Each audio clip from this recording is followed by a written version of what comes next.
de leur dire qu'ils font notre fierté, de les encourager à rester dans ce siège, d'encourager le président Assimi Goïta, parce qu'il n'a pas perdu la face. C'est ceux qui voulaient l'humilier qui aujourd'hui sont obligés d'aller à Bamako manger du fognon. Donc il n'a pas à rougir. Et nous lui disons que nous l'encourageons et qu'il doit continuer à rester très proche de son peuple. Parce qu'en politique, il n'y a que cette réalité. Il faut faire de la politique pour son peuple. Qu'il ne se détourne jamais de cet objectif. Qu'il ne se laisse jamais embrigader dans des discours politiciens où on va lui dire que c'est toi qui es là, tu es le tout-puissant, qu'il reste collé aux intérêts de son peuple. Ils gagneront cette guerre contre la gangrène djihadiste par la grâce de Dieu et par les efforts des Maliens et par les efforts de tous les Africains. Si ce problème n'est pas réglé jusqu'en 2024, nous avons vu que Macky Sall a rapatrié les quelques éléments sénégalais qui étaient là-bas. Puisqu'ils n'étaient pas là-bas en tant que Sénégalais, ils étaient là-bas parce que la France lui avait demandé d'amener des troupes. Mais si ce problème n'est pas réglé jusqu'en 2024, si nous sommes élus président de la République, nous dépêcherons des troupes pour soutenir nos frères maliens et en finir avec cette gangrène. Qu'ils tiennent bon et qu'ils restent dans la dignité qu'on connaît. Une fois, j'avais dit à la France de lever son coude de notre cou. Ça a trop duré. Des siècles d'esclavage, des décennies de colonisation et des décennies de néocolonisation. Vous ne voyez ça qu'en Afrique dite francophone. Les pays qui ont été colonisés par les anglophones ne vivent pas ce problème-là. Il est temps que cela cesse. La France doit avoir la dignité de l'Allemagne, qui ne repose sur aucune colonie et qui est la première puissance économique de l'Europe. Elle doit avoir la dignité de la Norvège, du Danemark, de toutes les autres puissances pays européens. Elle doit avoir la dignité de voler de ses propres ailes enfin et de continuer de sucer le sang de ses ex-colonies. Si c'est ça de ne pas aimer la France, je ne l'aime pas. Et ce discours n'est pas dirigé contre le peuple français. Il est entendu, écouté, mais il est dit surtout par beaucoup d'acteurs politiques, d'intellectuels, d'universitaires en France. Il est dit par une bonne partie du peuple français. Ce n'est pas un antagonisme entre nous et le peuple français, il faut qu'on se comprenne bien. Nous avons initié des contacts très poussés avec une partie de la classe politique française. Nous discutons. À la veille des élections législatives, nos staffs respectifs se sont rencontrés à Paris, ont discuté, ont sorti des communiqués conjoints. Nous n'avons pas un problème global avec la France. Mais nous tenons et nous défendons notre souveraineté. Ce qui est en jeu et qui fait que la France s'agite, au point que dans certaines interventions, on essaie d'établir des liens entre nous et M. Vladimir Poutine.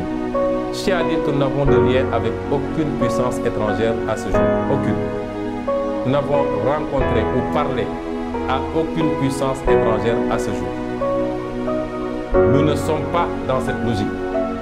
Dans notre entendement, il n'est pas question de casser une domination pour tomber sur une autre domination. Aujourd'hui, il y a des puissances montantes qui interviennent ici au Sénégal et qui ont des pratiques beaucoup plus nocives que les pratiques françaises, qui viennent nous imposer leurs entreprises, jusqu'à la sous-traitance, qui refusent même que des entreprises sénégalaises sous-traitent, qui ne consomment même pas ce qu'on produit au Sénégal. Tout est importé de chez eux. Ces puissances-là sont beaucoup plus nocives dans la forme de coopération que la France même. Dans notre entendement, il ne s'agit pas d'échanger une domination contre une autre. Il s'agit d'assumer une souveraineté totale, absolue, et de collaborer avec tout le monde dans un sens bien compris de gagnant-gagnant. La France sera un partenaire si elle le désire, mais pas dans les conditions actuelles. La Chine, les États-Unis, tout le monde. Je serais heureux de rencontrer M. Vladimir Poutine. Parce que je suis un homme libre dans un pays libre. J'irai rencontrer M. Poutine si ça devenait possible. Comme je serais heureux de rencontrer M. Biden, de rencontrer le président Buhari, de rencontrer Ramaphosa et tout autre président de la République. Nous n'avons pas de complexe par rapport à ça. Mais c'est dire simplement que ce système, beaucoup de gens ont beaucoup parlé de la notion de système. On ne l'abandonnera jamais. Parce qu'un système, simplement, la définition la plus simple, c'est l'interaction d'un certain nombre d'éléments par rapport à des objectifs et par rapport à des intérêts. Et le système dont je parle ne s'est jamais senti autant menacé, n'a jamais senti la rupture aussi proche. Et parce que ailleurs en Afrique francophone, et je me permets de féliciter nos frères maliens, de leur dire qu'ils font notre fierté, de les encourager à rester dans ce siège, d'encourager le président Assimi Goïta, parce qu'il n'a pas perdu la face. C'est ceux qui voulaient l'humilier qui aujourd'hui sont obligés d'aller à Bamako manger du pognon. Donc il n'a pas à rougir. Et nous nous disons que nous l'encourageons et qu'il doit continuer à rester très proche de son peuple. Parce qu'en politique, il n'y a que cette réalité. Il faut faire de la politique pour son peuple. Qu'il ne se détourne jamais de cet objectif. Qu'il ne se laisse jamais embrigader dans des discours politiciens où on va lui dire que c'est toi qui es là, tu es le tout-puissant, qu'il reste collé aux intérêts de son peuple. Ils gagneront cette guerre contre la gangrène djihadiste par la grâce de Dieu et par les efforts des Maliens et par les efforts de tous les Africains. Si ce problème n'est pas réglé jusqu'en 2024, nous avons vu que Macky Sall a rapatrié les quelques éléments sénégalais qui étaient là-bas. Puisqu'ils n'étaient pas là-bas en tant que Sénégalais, ils étaient là-bas parce que la France lui avait demandé d'amener des troupes. Mais si ce problème n'est pas réglé jusqu'en 2024, si nous sommes élus président de la République, nous dépêcherons des troupes pour soutenir nos frères maliens et en finir avec cette gangrène. Qu'ils tiennent bon et qu'ils restent dans la dignité qu'on connaît. La dignité qui a été professée dans la charte du Mandem, celle qui a été professée dans la déclaration de Thierno Souleymane Baal, document que nous avons tous oublié au profit de la déclaration universelle des droits de l'homme de la France. Et c'est pourquoi j'appelle les uns et les autres, j'appelle les citoyens, j'appelle les militants et les militantes à être vigilants, à se préparer, parce que le camp d'en face ne lâchera pas.